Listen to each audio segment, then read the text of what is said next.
ಸರ್ಕಾರ ರಚನೆಯಾಗಿ ಜಸ್ಟ್ 3 ದಿನ ಆಗಿದೆ. ಅಷ್ಟರಲ್ಲಿ ದೊಡ್ಡ ಹಂಗಾಮವೇ ಶುರುವಾಗಿದೆ. ಖಾತೆ ಹಂಚಿಕೆ ಮಾಡ್ತಾ ಇದ್ದಂತೆ ಸಿಡಿದೆದ್ದ ರಾಮಲಿಂಗಾರೆಡ್ಡಿ ರಾಜೀನಾಮೆ ನೀಡಿದ್ದು ಇದು ಕಾಂಗ್ರೆಸ್ನಲ್ಲಿ ಕಿಚ್ಚು ಹಚ್ಚುವಂತೆ ಮಾಡಿದೆ.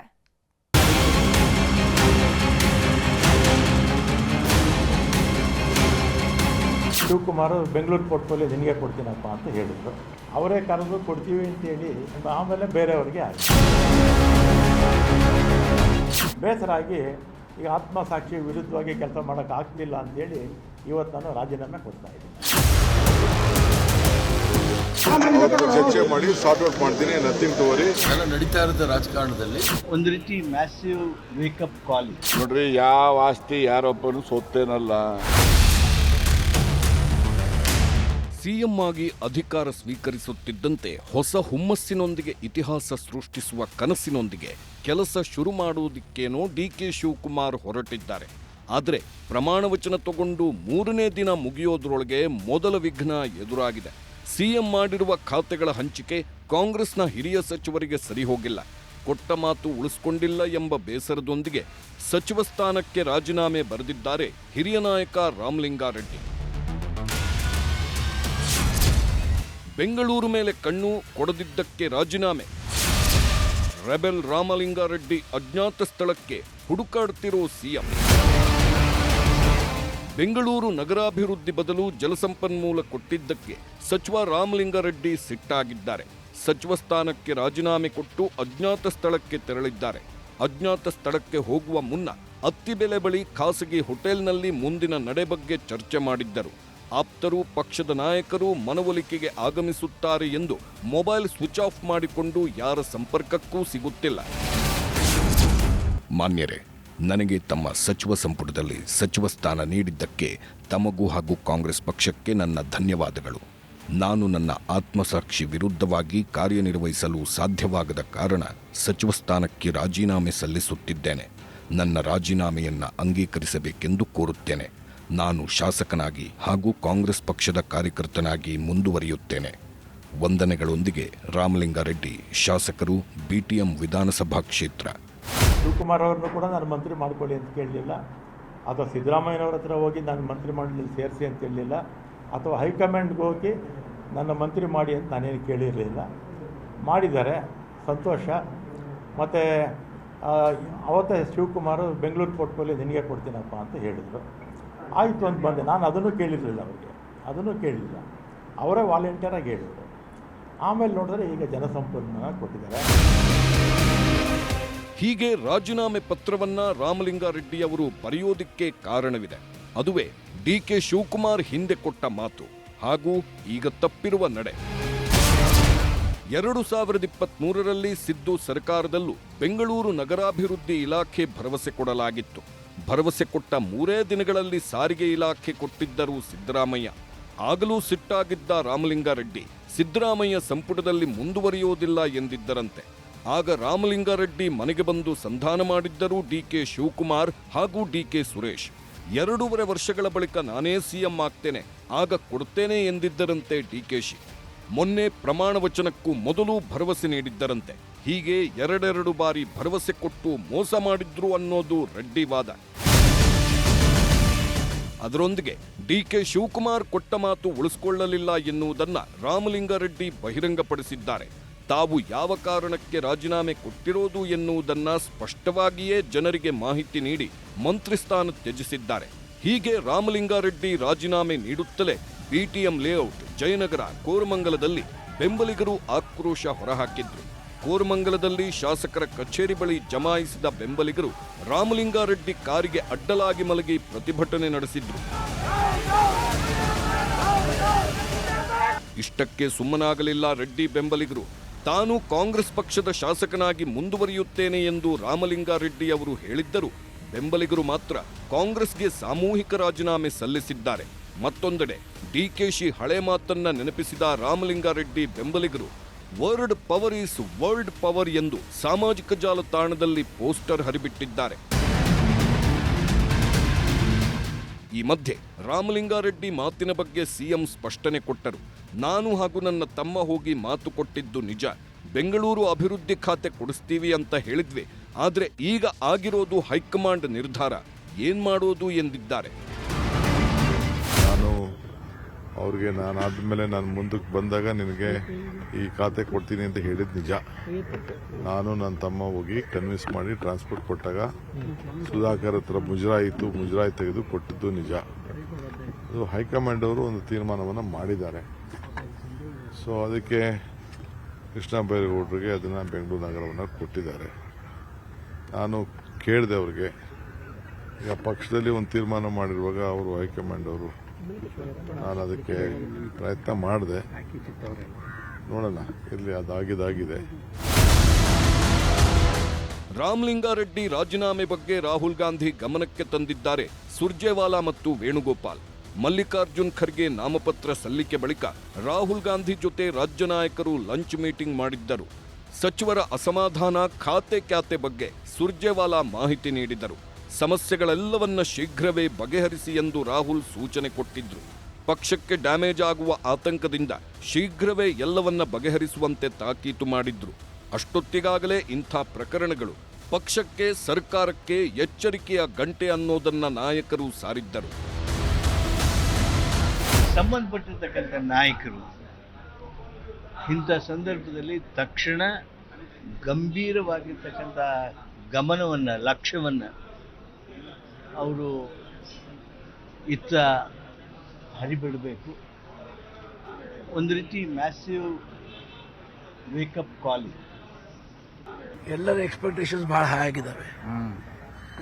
ಅವು ಮೀಟ್ ಔಟ್ ಮಾಡೋದು ಸ್ವಲ್ಪ ಕಷ್ಟ. ಹಾಗಾಗಿ ಸ್ವಲ್ಪ ಎಲ್ಲರೂ ಪಕ್ಷ ಅಂದರೆ ಪರಸ್ಪರ ವಿಶ್ವಾಸದಿಂದ, ಸಹಕಾರದಿಂದ ಹೋಗಬೇಕಾಗ್ತದೆ. ರೆಡ್ಡಿ ರಾಜೀನಾಮೆ, ಮುನಿಯಪ್ಪ ಮುನಿಸು. ಸಿಎಂಗೆ ಸ್ವಪಕ್ಷೀಯರನ್ನೇ ನಿಭಾಯಿಸೋ ಸವಾಲು. ರಾಮಲಿಂಗಾರೆಡ್ಡಿ ರಾಜೀನಾಮೆ ಬೆನ್ನಲ್ಲೇ ಕೆಎಚ್ ಮುನಿಯಪ್ಪ ಕೂಡ ಖಾತೆ ಹಂಚಿಕೆ ವಿಚಾರವಾಗಿ ಮುನಿಸಿಕೊಂಡಿದ್ದರು. ಮತ್ತೆ ಆಹಾರ ಇಲಾಖೆ ಕೊಟ್ಟಿದ್ದಕ್ಕೆ ಬೇಸರಗೊಂಡು ರಾಜೀನಾಮೆಗೆ ಚಿಂತನೆ ನಡೆಸಿದ್ದರು. ಆದರೆ ರಾಹುಲ್ ಗಾಂಧಿ ಜೊತೆ ಏರ್ಪೋರ್ಟ್ನಲ್ಲೇ ಚರ್ಚೆ ಮಾಡಿದ ಕೂಡಲೇ ತಮ್ಮ ವರಸೆ ಬದಲಿಸಿಕೊಂಡರು ಮುನಿಯಪ್ಪ. ಚುನಾವಣೆಗಳಲ್ಲಿ 8 ಬಾರಿ ಗೆದ್ದಿರುವ ನನಗೆ ಖಾತೆ ಹಂಚಿಕೆಯಲ್ಲಿ ಹಿರಿತನ ಪರಿಗಣಿಸಿಲ್ಲ.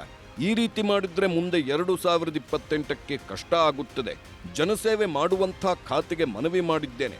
ಸಮಾಜ ಕಲ್ಯಾಣ, ಕೃಷಿ ಖಾತೆ ನಾನು ನಿರೀಕ್ಷೆ ಮಾಡಿದ್ದೆ. ಪಕ್ಷದಲ್ಲಿ ಹಿರಿಯರನ್ನ ಸರಿಯಾಗಿ ನಡೆಸಿಕೊಳ್ಳುತ್ತಿಲ್ಲ. ನನಗಿಂತ ಕಿರಿಯರಿಗೆ ಒಳ್ಳೆ ಖಾತೆಗಳನ್ನು ಕೊಟ್ಟಿದ್ದಾರೆ ಎಂದು ದೂರಿದ್ದರು. ಅದಕ್ಕೆ ಉತ್ತರ ಕೊಟ್ಟ ರಾಹುಲ್ ಗಾಂಧಿ, ಯಾವುದೇ ಆತುರದ ನಿರ್ಧಾರ ಮಾಡಬೇಡಿ, ನಿಮ್ಮ ಬೇಡಿಕೆ ಬಗ್ಗೆ ಚರ್ಚೆ ಮಾಡುತ್ತೇವೆ. ಪಕ್ಷದಲ್ಲಿ ನೀವು ಹಿರಿಯರಿದ್ದೀರಿ, ಎಲ್ಲರೊಂದಿಗೂ ಅನುಸರಿಸಿಕೊಂಡು ಹೋಗಿ ಎಂದು ಸಮಾಧಾನ ಮಾಡಿದ್ದಾರೆ. I am happy, no problem. I met Rahul ji, Surjewala ji, Venugopal ji. They will start. Yeah, but position is different, sir. So, no problem. No. Rahul ji has told I will sort it out. ಎಲ್ಲವೂ ಆದ ಬಳಿಕ ರಾಜ್ಯದ ಪ್ರಸ್ತುತ ಬೆಳವಣಿಗೆ ಹಾಗೂ ಖಾತೆ ಖ್ಯಾತಿಯ ಬಗ್ಗೆ ರಾಹುಲ್ ಗಾಂಧಿ ಡಿಕೆಶಿ ಜೊತೆ ಚರ್ಚೆ ಮಾಡಿದರು. ರಾಜೀನಾಮೆ ಪ್ರಹಸನಕ್ಕೆ ರಾಹುಲ್ ಖಡಕ್ ನಿರ್ಧಾರ ಮಾಡಿದ್ದು, ಮನವೊಲಿಸಿ, ಒಪ್ಪದಿದ್ದರೆ ರಾಜೀನಾಮೆ ಅಂಗೀಕರಿಸಿ ಎಂದಿದ್ದಾರೆ. ಮುಲಾಜಿಲ್ಲದೆ ರಾಜೀನಾಮೆ ಅಂಗೀಕರಿಸಲು ಸೂಚನೆ ಕೊಟ್ಟಿದ್ದಾರೆ. ಆಗ ಎಲ್ಲವನ್ನೂ ನಾನು ನೋಡಿಕೊಳ್ಳುತ್ತೇನೆ ಎಂದು ರಾಹುಲ್ಗೆ ಹೇಳಿದ್ದಾರೆ ಡಿಕೆಶಿ. ಕೇಳುತ್ತಿದ್ದಾರೆ ಅಂತ ಒಬ್ಬರಿಗೆ ಖಾತೆ ಬದಲಾವಣೆ ಮಾಡಿದ್ರೆ ಮತ್ತೆ ಕೆಲವರಿಂದ ಬದಲಾವಣೆಗೆ ಒತ್ತಡಗಳು ಹೆಚ್ಚಾಗ್ತವೆ. ಅದಕ್ಕಾಗಿ ಯಾವುದೇ ಖಾತೆ ಬದಲಾಯಿಸದೇ ಇರುವ ಬಗ್ಗೆ ಸಿಎಂ ಡಿಕೆಶಿ ಆಲೋಚನೆ ಮಾಡಿದ್ದಾರೆ. ಬಹುತೇಕ ಈಗ ಹಂಚಿಕೆಯಾಗಿರುವ ಮಂತ್ರಿಗಳಿಗೆ ಅದೇ ಖಾತೆಯಲ್ಲೇ ಮುಂದುವರಿಯುವಂತೆ ಸೂಚನೆ ನೀಡಲು ಮುಂದಾಗಿದ್ದಾರೆ ಡಿಕೆಶಿ. ಈ ಮಧ್ಯೆ ಖಾತೆ ವಿಚಾರವಾಗಿ ಒಬ್ಬಿಬ್ಬರಲ್ಲ 3-4 ಮಂದಿಗೆ ಅಸಮಾಧಾನ ಇದೆ ಅಂದಿದ್ದಾರೆ ಸತೀಶ್ ಜಾರಕಿಹೊಳಿ. ಎಲ್ಲರಿಗೂ ಇದ್ದೇ ಇರ್ತದೆ. ಪ್ರಮೋಷನ್ ಆಗಬೇಕು, ಹೆಚ್ಚಿನ ಹುದ್ದೆಗೆ ಹೋಗ್ಬೇಕಂತ ಎಲ್ಲರಿಗೂ ಆಸೆ ಇರ್ತದೆ. ಸೊ ಒಂದು 2-3 ಮಂದಿಗೆ ಅಸಮಾಧಾನ ಇದೆ, ಇಲ್ಲಂತಿಲ್ಲ. ಕಾಂಗ್ರೆಸ್ನೊಳಗಿನ ಈ ಜಗಳವನ್ನ ಪ್ರತಿಪಕ್ಷಗಳು ಸಹಜವಾಗೇ ತಮ್ಮ ಟೀಕಾಸ್ತ್ರ ಮಾಡಿಕೊಂಡಿವೆ. ಸ್ವೇರಿಂಗ್ ಆದ 3 ದಿನಕ್ಕೆ ಈ ತರ ಕೊಟ್ಟ ಮಾತನ್ನ ತಪ್ಪು ಅಂತ ಚಾಳಿ ಡಿ.ಕೆ. ಶಿವಕುಮಾರ್ ಪ್ರಾರಂಭ ಮಾಡಿದ್ದಾರೆ. ಇನ್ನೆಷ್ಟು ಜನಕ್ಕೆ ಏನೇನು ಮಾತು ಕೊಟ್ಟಿದ್ದಾರೋ, ಅದಕ್ಕೆ ಮುಂಚೆನೇ ಈ ಥರ ಬಂಡಾಯದ ದೊಡ್ಡ ಸ್ವರೂಪ ಎದ್ದಿರೋವಂಥದ್ದು. ಕಾಂಗ್ರೆಸ್ಸಲ್ಲಿ ಒಳಜಗಳ ಬೇಗುದಿ ಇದೆ. ಜ್ವಾಲಾಮುಖಿ ಮುಂದಿನ ದಿನಗಳಲ್ಲಿ ಇದು ಜ್ವಾಲಾಮುಖಿ ಆಗ್ತೈತೆ. ಹೀಗೆ ಮುಖ್ಯಮಂತ್ರಿಯಾದ 3 ದಿನಕ್ಕೆ ಡಿಕೆ ಶಿವಕುಮಾರ್ ಮುಂದೆ ಕಾಂಗ್ರೆಸ್ನ ಹಿರಿಯರಿಂದಲೇ ಅಪಸ್ವರ ಕೇಳಿಬಂದಿದೆ. ಅದರಲ್ಲೂ ಮೂಲ ಕಾಂಗ್ರೆಸ್ಸಿಗರೇ ಈಗ ಸಿಟ್ಟಿಗೆದ್ದಿರೋದ್ರಿಂದ ಅದನ್ನು ಬೆಣ್ಣೆಯಿಂದ ಕೂದಲು ತೆಗೆದಷ್ಟೇ ಸೂಕ್ಷ್ಮವಾಗಿ ಸರಿಪಡಿಸಬೇಕಾದ ಜವಾಬ್ದಾರಿ ಶಿವಕುಮಾರ್ ಹೆಗಲೇರಿದೆ. ಟ್ರಬಲ್ ಶೂಟರ್ ಖ್ಯಾತಿಯ ಡಿಕೆ ಶಿವಕುಮಾರ್ ಈಗ ತಮ್ಮ ಸಂಪುಟಕ್ಕೆ ಎದುರಾಗಿರುವ ಟ್ರಬಲ್ಗೆ ಹೇಗೆ ಮದ್ದರಿಯುತ್ತಾರೆಂದು ನೋಡಬೇಕಿದೆ. Bureau report, news 18. Zameer Ahmed ಖಾನ್ಗೆ ಮಂತ್ರಿ ಸ್ಥಾನ ತಪ್ಪುತ್ತಿದ್ದಂತೆ ಬೆಂಬಲಿಗರು ಸಿಡಿದೆದ್ದಿದ್ದಾರೆ. ಊರೂರಲ್ಲೂ ಪ್ರತಿಭಟನೆ ಶುರು ಮಾಡಿದ್ದು ಸರ್ಕಾರಕ್ಕೆ ಎಚ್ಚರಿಕೆಯ ಸಂದೇಶ ರವಾನಿಸಿದ್ದಾರೆ. ಮಂತ್ರಿ ಪಟ್ಟ ಕಟ್ಟದೇ ಇದ್ದಲ್ಲಿ ಮುಂದೆ ಪಾಠ ಕಲಿಸ್ತೀವಿ ಅಂತ ಮೆಸೇಜ್ ಕೊಟ್ಟಿದ್ದಾರೆ.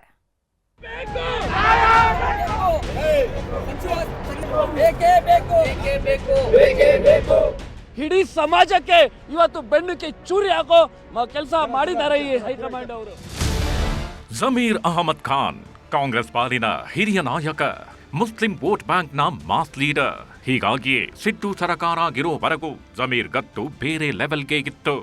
ಆದ್ರೆ ಇವತ್ತು ಇದೇ ನಾಯಕ ಸೈಡ್ ಲೈನ್ ಆಗೋ ಆತಂಕದಲ್ಲಿದ್ದಾರೆ. ಜಮೀರ್ ಮೇಲೆ ಬಂದ ಒಂದೇ ಒಂದು ಆರೋಪ ಇವರ ರಾಜಕೀಯಕ್ಕೆ ಕಗ್ಗಂಟಾಗಿ ಕಾಡುತ್ತಿದೆ. ಸಚಿವ ಸಂಪುಟದ ಮೊದಲ ಪಟ್ಟಿಯಲ್ಲೇ ಇರಬೇಕಿದ್ದ ನಾಯಕ ಈಗ ಸಚಿವ ಸ್ಥಾನ ಸಿಗುತ್ತೋ ಇಲ್ವೋ ಅನ್ನೋದೇ ಡೋಲಾಯಮಾನವಾಗಿದೆ. ದಾವಣಗೆರೆಯ ಆಡಿಯೋ ಬಾಂಬ್ನಿಂದಾಗಿ ತತ್ತರಿಸಿ ಹೋಗಿರೋ ಜಮೀರ್ ಸೈಲೆಂಟ್ ಆಗಿ ಹೋಗಿದ್ದಾರೆ.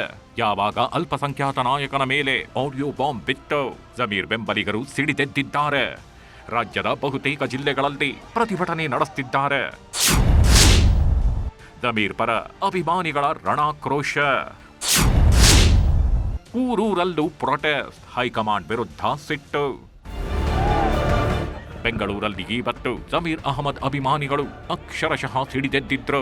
ಬೆಂಗಳೂರಿನ ಫ್ರೀಡಂ ಪಾರ್ಕ್ನಲ್ಲಿ ಪ್ರತಿಭಟನೆ ನಡೆಸಿದ Zameer fans Congress high command Muslim ನಾಯಕನಿಗೆ ಬೆನ್ನಿಗೆ ಚೂರಿ ಹಾಕೋ ಕೆಲಸ ಮಾಡಿದೆ. ಇದನ್ನ ಮುಸ್ಲಿಂ ಸಮಾಜ ಸಹಿಸಿಕೊಳ್ಳೋದಿಲ್ಲ. ರಾಜ್ಯದಲ್ಲಿ ಮುಸ್ಲಿಮರ ಸಂಖ್ಯೆ ದೊಡ್ಡದಿದೆ, ಅದಕ್ಕೆ ತಕ್ಕಂತೆ ಪ್ರಾತಿನಿಧ್ಯ ಸಿಗಬೇಕು. ಜಮೀರ್ ಅಹಮದ್ಗೆ ಉಪಮುಖ್ಯಮಂತ್ರಿ ಸ್ಥಾನ ನೀಡಬೇಕು ಅಂತ ಆಕ್ರೋಶ ವ್ಯಕ್ತಪಡಿಸಿದ್ರು. ಪ್ರತಿಭಟನೆ ಜೋರಾಗ್ತಿದ್ದಂತೆ ರಸ್ತೆ ತಡೆಗೂ ಮುಂದಾದ್ರು. ಈ ವೇಳೆ ಪೊಲೀಸರು ಎಂಟ್ರಿ ಕೊಡುತ್ತಿದ್ದಂತೆ ದೊಡ್ಡ ಹಂಗಾಮಾವೇ ನಡೆದೋಯ್ತು. ಜಮೀರ್ ಪರ ಪ್ರತಿಭಟನೆಯಲ್ಲಿ ಕೊಪ್ಪಳದ ಮಹಾಶ್ವೇರಾನಂದ ಸ್ವಾಮೀಜಿ ಸಹ ಭಾಗಿಯಾಗಿದ್ರು. ಇವತ್ತು ಜಮೀರ್ ಅಹಮದ್ ಖಾನ್ರ ಪವರ್ ಏನು ಅನ್ನೋದನ್ನ ತೋರಿಸೋದಕ್ಕೆ ಬಂದಿದ್ದೇವೆ. ಸಚಿವ ಉಪಮುಖ್ಯಮಂತ್ರಿ ಮಾತ್ರವಲ್ಲ, ಸಿಎಂ ಹುದ್ದೆಗೆ ಅರ್ಹತೆ ಇರೋರು ಅವರು. ಜಮೀರ್ ಮುಸ್ಲಿಂ ನಾಯಕ ಮಾತ್ರವಲ್ಲ, ಅಹಿಂದ ವರ್ಗದ ನಾಯಕ ಅಂತ ಆಕ್ರೋಶ ವ್ಯಕ್ತಪಡಿಸಿದ್ರು. ನಾನಿವತ್ತು ಬಂದಿರೋದು ಜಮೀರ್ ಮುಸಲ್ಮಾನರ ನಾಯಕ ಅಂತ ನಾನು ಬಂದಿಲ್ಲ. ಹಿಂದುಳಿದ ಅಲ್ಪಸಂಖ್ಯಾತರ ದಲಿತರ ನಾಯಕ ಮತ್ತು ಬಸವಣ್ಣನವರ ತತ್ವವನ್ನು ಒಪ್ಪಿಕೊಳ್ತಕ್ಕಂಥ ಜಮೀರ್ ಅಹಮದ್ ಖಾನ್ ಅಂತೇಳಿ ಇವತ್ತು ನಾನು ಬಂದಿದ್ದೇನೆ.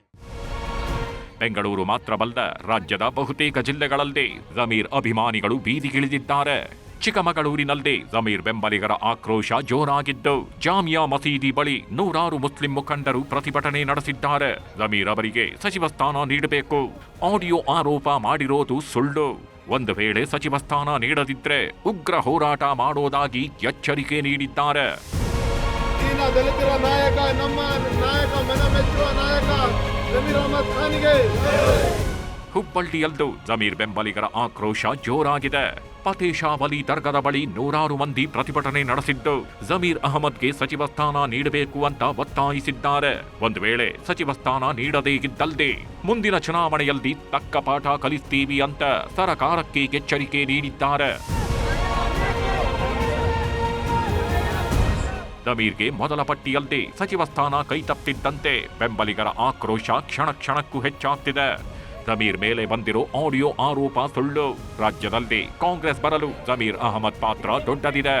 ಹೀಗಾಗಿ ಅವರಿಗೆ ಸಚಿವ ಸ್ಥಾನ ನೀಡಲೇಬೇಕು ಅಂತ ಬಳ್ಳಾರಿಯಲ್ಲೂ ಪಟ್ಟು ಹಿಡಿದಿದ್ದಾರೆ. ವಿಜಯನಗರ ಜಿಲ್ಲೆಯಲ್ಲೂ ಜಮೀರ್ ಪರ ಬೆಂಬಲಿಗರು ಪ್ರತಿಭಟನೆ ನಡೆಸಿದ್ದಾರೆ. ಹೊಸಪೇಟೆಯ ಡಾಕ್ಟರ್ ಪುನೀತ್ ರಾಜ್ಕುಮಾರ್ ವೃತ್ತದಲ್ಲಿ ಮುಸ್ಲಿಂ ಸಮುದಾಯ ಪ್ರತಿಭಟನೆ ನಡೆಸಿದ್ದು, ದಾವಣಗೆರೆಯ ಆಡಿಯೋ ಆರೋಪ ದೊಡ್ಡ ಷಡ್ಯಂತ್ರ. ಇದರಿಂದಾಗಿಯೇ ಸಚಿವ ಸ್ಥಾನ ಸಿಗದಂತಾಗಿದೆ. ಹೈಕಮಾಂಡ್ ಕೂಡಲೇ ಸಚಿವ ಸ್ಥಾನ ನೀಡಲೇಬೇಕು ಅಂತ ಆಕ್ರೋಶ ವ್ಯಕ್ತಪಡಿಸಿದ್ದಾರೆ. ಹಾವೇರಿಯಲ್ಲಿ ಜಮೀರ್ ಅಭಿಮಾನಿಗಳು ವಿನೂತನ ಪ್ರತಿಭಟನೆ ನಡೆಸಿದ್ರು. ಕರಿ ಕಂಬಳಿ ಹೊದ್ದು ಹೈಕಮಾಂಡ್ ವಿರುದ್ಧ ಆಕ್ರೋಶ ವ್ಯಕ್ತಪಡಿಸಿದ್ದಾರೆ. ಕಾಗಿನೆಲೆ ಬಸ್ ನಿಲ್ದಾಣದಿಂದ ಎಂಎಂ ಸರ್ಕಲ್ ವರೆಗೂ ಕಾಲ್ನಡಿಗೆ ಮಾಡಿ ಹೋಗಿ ಸರ್ಕಾರದ ವಿರುದ್ಧ ಘೋಷಣೆ ಕೂಗಿದ್ರು. ಇನ್ನು ವಿಜಯಪುರದಲ್ಲೂ ಜಮೀರ್ ಅಹಮದ್ ಖಾನ್ ಬೆಂಬಲಿಗರು ಬೀದಿಗಿಳಿದಿದ್ರು. ಸುಮಾರು 40ಕ್ಕೂ ಹೆಚ್ಚು ಮುಸ್ಲಿಂ ಸಂಘಟನೆ ಮುಖಂಡರು ಭಾಗಿಯಾಗಿದ್ದು ಜಮೀರ್ ವಿರುದ್ಧ ದೊಡ್ಡ ಷಡ್ಯಂತ್ರ ಮಾಡಲಾಗಿದೆ. ಈಗ ಸಚಿವ ಸ್ಥಾನ ನೀಡದೆ ಅನ್ಯಾಯ ಮಾಡಿದ್ದಾರೆ. ಒಂದು ವೇಳೆ ಮುಂದೆ ಸಚಿವ ಸ್ಥಾನ ನೀಡದಿದ್ರೆ ಕಾಂಗ್ರೆಸ್ಗೆ ತಕ್ಕ ಪಾಠ ಕಲಿಸ್ತೀವಿ ಅಂತ ಎಚ್ಚರಿಕೆ ನೀಡಿದ್ದಾರೆ. ಜಮೀರ್ ಅಹಮದ್ ಅವರು ಬೆಳೆಕತ್ತಾರ ಅಂತೇಳಿ ಒಂದು ಷಡ್ಯಂತ್ರ ಮಾಡಿದಾರ. ಈ ಷಡ್ಯಂತ್ರಕ್ಕೆ ನಾವು ಐತಲ್ಲ ಅದು ಖಂಡಿಸ್ತೀವಿ. ಒಟ್ನಲ್ಲಿ ಜಮೀರ್ ಅಹಮದ್ಗೆ ಸಚಿವ ಸ್ಥಾನ ಕೈತಪ್ಪಿದ್ದಂತೆ ಮುಸ್ಲಿಂ ಸಮುದಾಯ ಬೀದಿಗಿಳಿದಿದೆ. ಮುಂದಿನ ದಿನಗಳಲ್ಲಿ ಸಚಿವ ಸ್ಥಾನ ನೀಡದೇ ಇದ್ದಲ್ಲಿ ಪಾಠ ಕಲಿಸ್ತೀವಿ ಅನ್ನೋ ಎಚ್ಚರಿಕೆ ನೀಡುತ್ತಿದ್ದಾರೆ. ಹೀಗಾಗಿ ಇದೆಲ್ಲಿಗೆ ಬಂದು ನಿಲ್ಲುತ್ತೋ ಅನ್ನೋದನ್ನ ಕಾದು ನೋಡಬೇಕು. Bureau report, news 18. ಒಬ್ಬ ದಾವಣಗೆರೆಯವನು, ಮತ್ತೊಬ್ಬ ತುಮಕೂರಿನವನು. ಇಲ್ಲೇ ಹುಟ್ಟಿದ್ದು, ಇಲ್ಲೇ ಬೆಳೆದಿದ್ದು. ಆದರೆ ಪಾಕಿಸ್ತಾನದ ಶಂಕಿತ ಉಗ್ರನ ಜೊತೆ ನಂಟು ಬೆಳೆಸಿದವರು ದೇಶದ ಮಾಹಿತಿಯನ್ನ ರವಾನಿಸ್ತಾ ಇದ್ರು. ಹೀಗಾಗಿಯೇ ರಕ್ತದೋಕುಳಿ ಹರಿಸಲು ಪಾಕ್ ಉಗ್ರ ದೊಡ್ಡ ಟಾಸ್ಕ್ ಕೊಟ್ಟಿದ್ನಂತೆ.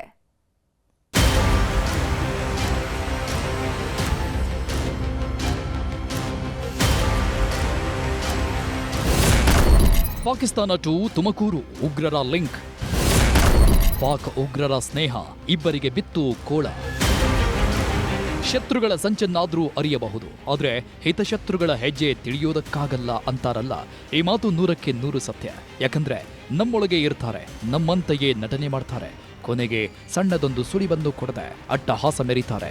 ಇವರು ಕೂಡ ಇಂಥದ್ದೇ ಜಾಯಮಾನಕ್ಕೆ ಸೇರಿದವರು. ಜನನಿಗೆ, ಜನ್ಮ ಭೂಮಿಗೆ ಯಾವತ್ತೂ ಮೋಸ ಮಾಡಬಾರದು ಅಂತಾರೆ. ಆದರೆ ಇವರಿಬ್ಬರೂ ದೇಶಕ್ಕೆ ಸಂಚಕಾರ ತರೋ ಕೆಲಸಕ್ಕೆ ಕೈ ಹಾಕಿದ್ರು. ಕರುನಾಡಲ್ಲಿ ಇದ್ಕೊಂಡು ಪಾಕಿಸ್ತಾನದ ಶಂಕಿತ ಉಗ್ರರ ಬೆನ್ನಿಗೆ ನಿಂತಿದ್ರು. ಇಲ್ಲಿನ ಮಾಹಿತಿ ರವಾನಿಸುತ್ತಾ ದೇಶಕ್ಕೆ ಸಂಚಕಾರ ತರೋ ಕೆಲಸಕ್ಕೆ ಕೈ ಹಾಕಿದ್ರು. ಆದರೆ ಪಾಪದ ಕರ್ಮ ಬಿಡಬೇಕಲ್ಲ. ಪಾಕ್ ಶಂಕಿತ ಉಗ್ರರ ಜೊತೆ ಕದ್ದು ಮುಚ್ಚಿ ವ್ಯವಹಾರ ಮಾಡ್ತಾ ಇದ್ದವರಿಗೆ ಖಾಕಿ ಕೋಳ ಬಿದ್ದಿದೆ. ಕೇಂದ್ರ ತನಿಖಾ ತಂಡದ ಮಾಹಿತಿ ಆಧರಿಸಿ ತುಮಕೂರು ಪೊಲೀಸರು ಭರ್ಜರಿ ಬೇಟೆಯಾಡಿದ್ದಾರೆ.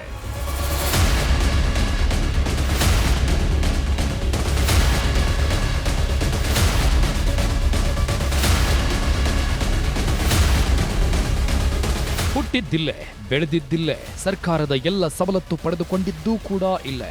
ಆದರೆ ಕೈ ಜೋಡಿಸಿದ್ದು ಮಾತ್ರ ಪಾಪಿ ಪಾಕಿಸ್ತಾನದ ಜೊತೆ. ಈತನ ಹೆಸರು ಅಲ್ಲಾ ಭಕ್ಷು ಅಂತ. ಜಸ್ಟ್ 24 ವರ್ಷ, ತುಮಕೂರು ನಗರದ ಶ್ರೀರಾಮನಗರ ನಿವಾಸಿ. ಈತನಿಗೆ ಪಾಪಿ ಪಾಕಿಸ್ತಾನದ ಮೇಲೆ ಅದೇನು ಪ್ರೀತಿಯೋ ಒಂದು ಗೊತ್ತಿಲ್ಲ. ಇನ್ಸ್ಟಾಗ್ರಾಂ ಖಾತೆ ಮೂಲಕ ಪಾಕಿಸ್ತಾನದ ಶಂಕಿತ ಉಗ್ರರ ಸಂಪರ್ಕ ಮಾಡಿದ್ದವ ದೇಶದ ಭದ್ರತೆಗೆ ಧಕ್ಕೆ ತರುವಂತಹ ಸಂದೇಶಗಳನ್ನು ರವಾನಿಸ್ತಾ ಇದ್ದ. ಇಷ್ಟೇ ಅಲ್ಲದೆ ಒಂದು ಸಮುದಾಯಕ್ಕೆ ಸೀಮಿತವಾದ ದೇಶದೊಳಗಿನ ಬೆಳವಣಿಗೆ ಬಗ್ಗೆ ಪ್ರಚೋದನಾತ್ಮಕ ಮಾಹಿತಿ ಹಂಚಿಕೊಳ್ತಿದ್ದ. ಇಷ್ಟು ದಿನ ಕದ್ದು ಮುಚ್ಚಿ ಕಳ್ಳಾಟ ಆಡ್ತಾ ಇದ್ದವನಿಗೆ ಈಗ ಸರಿಯಾಗಿ ಬರೆ ಬಿದ್ದಿದೆ. ರಕ್ತದೋಕುಳಿ ಹರಿಸೋದಕ್ಕೆ ಟಾಸ್ಕ್ ಕೊಟ್ಟಿದ್ದ ಉಗ್ರ. ರಾಜ್ಯದಲ್ಲಿ ನಡೆಯಬೇಕಿದ್ದ ದೊಡ್ಡ ವಿಧ್ವಂಸಕರ ಕೃತ್ಯವೊಂದು ತಪ್ಪಿದಂತೆ ಕಾಣುತ್ತದೆ. ಯಾಕಂದ್ರೆ ಪಾಕ್ ಉಗ್ರನ ನೆರಳಿನಲ್ಲಿದ್ದವರಿಗೆ ದೊಡ್ಡ ಟಾಸ್ಕ್ ಒಂದನ್ನ ಕೊಟ್ಟಿದ್ದನಂತೆ. ಬೆಂಗಳೂರಿನ ಬಿಜೆಪಿ ಕಚೇರಿ ಬಳಿ ನಡೆದಿದ್ದ ದಾಳಿ ಹಾಗೂ ಕೊಯಮತ್ತೂರು ಬ್ಲಾಸ್ಟ್ ಮಾದರಿಯಲ್ಲೇ ಮತ್ತೊಂದು ಬ್ಲಾಸ್ಟ್ಗೆ ಟಾಸ್ಕ್ ಕೊಟ್ಟಿದ್ದನಂತೆ. ಆದರೆ ಇದರ ರೂಪರೇಷೆ ರೆಡಿ ಮಾಡೋದಕ್ಕೂ ಮೊದಲೇ ಲಾಕ್ ಆಗಿದ್ದಾರೆ. ಸಾಮಾಜಿಕ ಜಾಲತಾಣಗಳ ಮೇಲೆ ಕಣ್ಣಿಟ್ಟಿರೋ ಕೇಂದ್ರ ತನಿಖಾ ತಂಡಕ್ಕೆ ಈತನ ಸುಳಿವು ಸಿಕ್ಕಿದೆ. ಹೀಗಾಗಿ ಈತನ ಚಾಟಿಂಗ್ ಹಿಸ್ಟರಿ ನೋಡ್ತಾ ಇದ್ದಂತೆ ಅಧಿಕಾರಿಗಳೇ ಬೆಚ್ಚಿ ಬಿದ್ದಿದ್ದಾರೆ. ಯಾಕಂದ್ರೆ ಮುಂದಿನ ತಿಂಗಳು ಮಹಾರಾಷ್ಟ್ರದ ಪುಣೆಯಲ್ಲಿ ವ್ಯಕ್ತಿಯೊಬ್ಬನ ಕೊಲೆಗೆ ಸಂಚು ರೂಪಿಸಿದ್ರಂತೆ. ಇದಕ್ಕಾಗಿ ತುಮಕೂರಿನಿಂದಲೇ ಹುಡುಗರನ್ನ ಕರೆತರುವುದಾಗಿ ಹೇಳಿಕೊಂಡಿದ್ದರಂತೆ. ಈ ಎಲ್ಲ ಮಾಹಿತಿ ಕಲೆ ಹಾಕಿದ ಕೇಂದ್ರದ ತಂಡ ತುಮಕೂರು ಪೊಲೀಸರಿಗೆ ಮಾಹಿತಿ ರವಾನಿಸಿದ್ದಾರೆ. ಕೂಡಲೇ ಅಲರ್ಟ್ ಆದ ಇನ್ಸ್ಪೆಕ್ಟರ್ ಅವಿನಾಶ್ ಅಂಡ್ ಟೀಮ್ ಆರೋಪಿಗೆ ಖೆಡ್ಡ ತೋಡಿದೆ. ಈತನ ಜೊತೆಗೆ ದಾವಣಗೆರೆಯ ಜಮೀರ್ ಖಾನ್ ಎಂಬಾತನನ್ನು ಲಾಕ್ ಮಾಡಿದ್ದಾರೆ.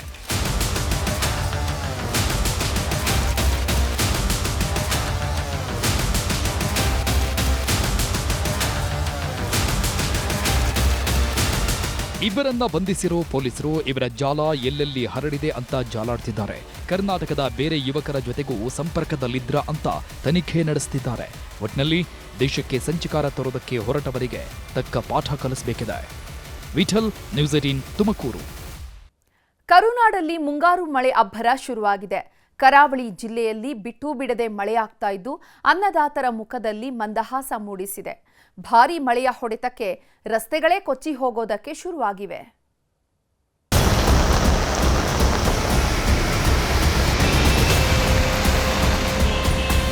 ರಾಜ್ಯದ ಕರಾವಳಿ ಭಾಗದಲ್ಲಿ ಮುಂಗಾರು ಚುರುಕನ್ನ ಪಡೀತಾ ಇದೆ. ಜೂನ್ 8ನೇ ತಾರೀಕು ತನಕ ಭಾರಿ ಪ್ರಮಾಣದಲ್ಲಿ ಮಳೆಯಾಗುವಂತ ಸೂಚನೆಯನ್ನ ರಾಜ್ಯ ಹವಾಮಾನ ಇಲಾಖೆ ಕೊಟ್ಟಿದೆ.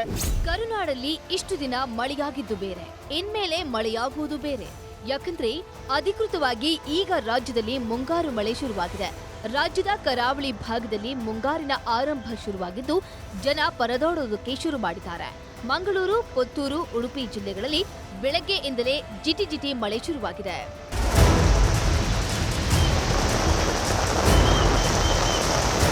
ದಕ್ಷಿಣ ಕನ್ನಡ ಜಿಲ್ಲೆಯಲ್ಲಿ ಮುಂಗಾರಿನ ಪ್ರವೇಶವಾಗಿದೆ. ಮಂಗಳೂರಿನ ಸುತ್ತಮುತ್ತ ಭಾರೀ ಮಳೆಯಾಗ್ತಿದ್ದು ಮುಂಗಾರಿನ ಆಗಮನಕ್ಕೆ ಜನ ತತ್ತರಿಸಿ ಹೋಗ್ತಿದ್ದಾರೆ. ಬಿಟ್ಟು ಬಿಡದೆ ಸುರಿದ ಮಳೆಗೆ ನಗರದ ತಗ್ಗು ಪ್ರದೇಶಗಳಿಗೆ ನೀರು ನುಗ್ಗಿ ದೊಡ್ಡ ಅವಾಂತರವೇ ಸೃಷ್ಟಿಯಾಗಿದೆ. ಕರಾವಳಿ ಕರ್ನಾಟಕಕ್ಕೆ ಮುಂಗಾರು ಮಾರುತಗಳು ಅಪ್ಪಳಿಸುವಂತ ಸೂಚನೆಯನ್ನು ಕೂಡ ಹವಾಮಾನ ಇಲಾಖೆ ಕೊಟ್ಟಿದೆ. ನಾವೀಗ ಮಂಗಳೂರಿನ ನಂತೂರು ವೃತ್ತದಲ್ಲಿದ್ದೇವೆ. ನೀವು ದೃಶ್ಯಗಳಲ್ಲಿ ಗಮನಿಸ್ತಾ ಇದ್ದೀರಿ. ಕಳೆದ 2 ದಿನಗಳ ಈಚೆಗೆ ಸಾಕಷ್ಟು ಮಳೆಯಾಗ್ತಾ ಇದೆ. ಮೋಡ ಕವಿದ ವಾತಾವರಣ ನಿನ್ನೆ ಇಡೀ ದಿನ ಇತ್ತು. ಆದರೆ ಇವತ್ತು ಬೆಳಗಿನಿಂದಲೇ ಮಳೆಯ ವಾತಾವರಣ ಇಡೀ ಜಿಲ್ಲೆಯಲ್ಲಿ ಕಂಡು ಬರ್ತಾ ಇದೆ. ಮಂಗಳೂರು ನಗರದಲ್ಲಿ ಕೂಡ ಇದೇ ರೀತಿಯ ವಾತಾವರಣ ಸದ್ಯಕ್ಕೆ ಕಂಡು ಬರ್ತಾ ಇದೆ. ಪುತ್ತೂರಲ್ಲೂ ಮಳೆರಾಯ ಅಬ್ಬರಿಸೋದಕ್ಕೆ ಶುರು ಮಾಡಿದ್ದಾನೆ. ಜೂನ್ 4ರಂದು ಮಾನ್ಸೂನ್ ಮಾರುತಗಳು ದಕ್ಷಿಣ ಕನ್ನಡ ಹಾಗೂ ಕರಾವಳಿ ಭಾಗಕ್ಕೆ ಎಂಟ್ರಿ ಕೊಡಲಿದೆ ಅಂತ ಹವಾಮಾನ ಇಲಾಖೆ ಮುನ್ಸೂಚನೆ ನೀಡಿತು. ಅದರಂತೆಯೇ ಮುಂಗಾರು ಶುರುವಾಗಿದ್ದು ಜಿಲ್ಲೆಯ ಸುಳ್ಯ, ಪುತ್ತೂರು, ಬೆಳ್ತಂಗಡಿ ಭಾಗದಲ್ಲಿ ಉತ್ತಮ ಮಳೆಯಾಗ್ತಿದೆ.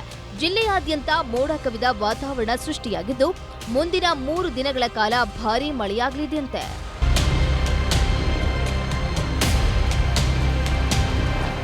ಮುಂಗಾರಿನ ಅಬ್ಬರ ಹೇಗಿದೆ ಅನ್ನೋದಕ್ಕೆ ಈ ದೃಶ್ಯವೇ ಸಾಕ್ಷಿ.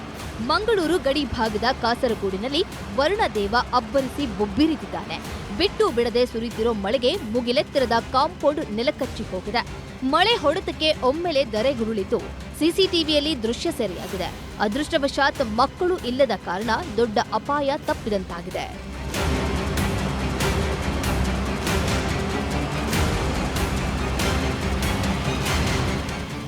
ಇನ್ನು ಉಡುಪಿ ಜಿಲ್ಲೆಯಲ್ಲೂ ಮುಂಗಾರಿನ ಅಬ್ಬರ ಶುರುವಾಗಿದೆ. ಕಳೆದ 24 ಗಂಟೆಯಿಂದಲೂ ಜಿಲ್ಲೆಯಲ್ಲಿ ಮೋಡ ಕವಿದ ವಾತಾವರಣ ಸೃಷ್ಟಿಯಾಗಿದ್ದು ಅಲ್ಲಲ್ಲಿ ಭಾರೀ ಮಳೆಯಾಗ್ತಿದೆ. ಕಳೆದ ಬಾರಿ ವಾಡಿಕೆಗಿಂತಲೂ ಹೆಚ್ಚು ಮಳೆಯಾಗಿತ್ತು. ಹೀಗಾಗಿ ಈ ಬಾರಿಯೂ ಭಾರೀ ಮಳೆಯಾಗೋ ನಿರೀಕ್ಷೆಯಲ್ಲಿದ್ದು ಮುಂದಿನ 5 ದಿನಗಳ ಕಾಲ ಆರೆಂಜ್ ಅಲರ್ಟ್ ಘೋಷಿಸಲಾಗಿದೆ.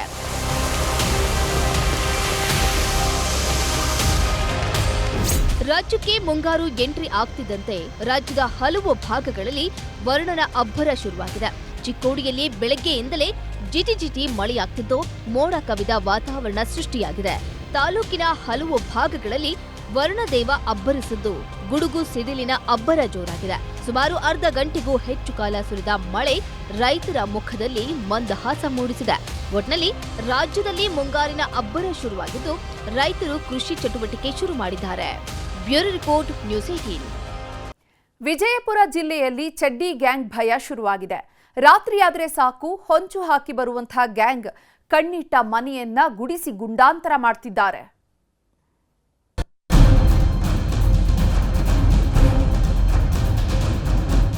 ಮಧ್ಯರಾತ್ರಿ 12 ಗಂಟೆ ಸಮಯ.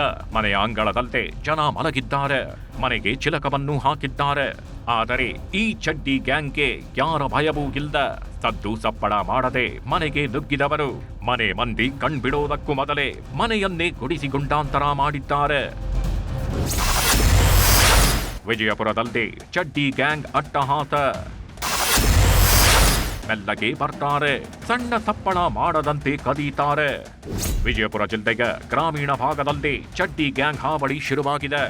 ಚಡ್ಡಿ ಬನಿಯನ್, ಬೆನ್ನ ಹಿಂದೆ ಲಾಂಗು ಮಚ್ಚು, ಇವರ ಕೈಯಲ್ಲಿ ಸಿಕ್ಕರೆ ಮುಗಿದೇ ಹೋಯ್ತು. ಮುಖಕ್ಕೆ ಮಾಸ್ಕು ಬಟ್ಟೆ ಸುತ್ತಿಕೊಳ್ಳೋ ಹಂತಕರು ಮಧ್ಯರಾತ್ರಿಯೇ ಅಖಾಡಕ್ಕಿಳಿಯುತ್ತಾರೆ. ಶಕೆ ಅಂತ ಯಾವ ಮನೆ ಮುಂದೆ ಜನ ಮಲಗಿರ್ತಾರೋ ಅದೇ ಮನೆಯನ್ನೇ ಟಾರ್ಗೆಟ್ ಮಾಡಿ ಕಳ್ಳತನ ಮಾಡ್ತಿದ್ದಾರೆ. ನೋಡುದ್ರಿ ಕಿಟಕಿಯಾಗಾಯ್ಸ್ರಿ ಇದೆಲ್ಲ ಮಾಡ್ಯಾರ್ರಿ. ಅವ್ರ ಎಲ್ಲ ಮಾಡಿದ್ರು ನಮಗೆ ಭಯ ಬಂದು ಇದು ಆಯ್ತ್ರಿ.